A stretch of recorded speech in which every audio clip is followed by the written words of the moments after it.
In this video, I'm going to show you how to fix VC runtime 140_1.dll missing error. So to fix this issue, first thing you want to do is open CMD and then right click and then run as administrator.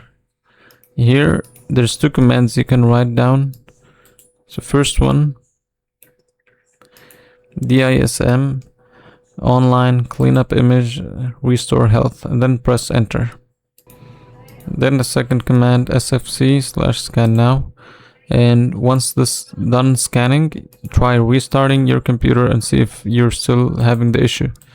If you are still having issues, then go here and open Google Chrome, and here you need to type in the name of the file that is missing. So I will just place this here,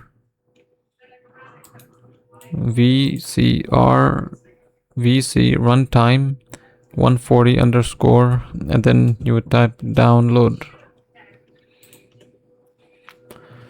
Go to the first website, and here you're gonna see the latest version. Just make sure you download the latest version.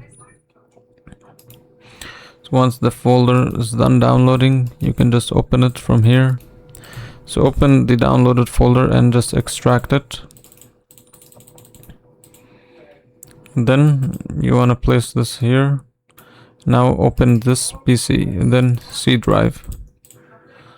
Down here open Windows. Then you want to open System32. So here, inside here, you want to drag this folder. So drag it and just place it. Then click replace.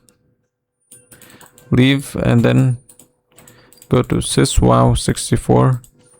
Do the same thing, just drag it and place it. So just drag and place and then continue. Then go back. Now if you are using a 64-bit computer, you can do exactly just like I did here.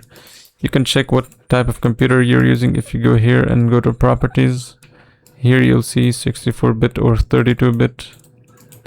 So if you're using 64-bit, just do like I did, place the folder here and here. If you're having 32-bit computer, just place this folder here, and that's enough. Now restart your computer and see if your issue is still there. If it is still there, then go back to Chrome, and here you need to type in Visual C++ redistributable download, and then click the first website, click the latest version, and then download the 64-bit and the 32-bit. Now run the installer for both. So just agree and install. Like just run the installer normally like you would, and once the installer is done installing, you can just see if this fixes the issue, and also don't forget to try restarting your computer.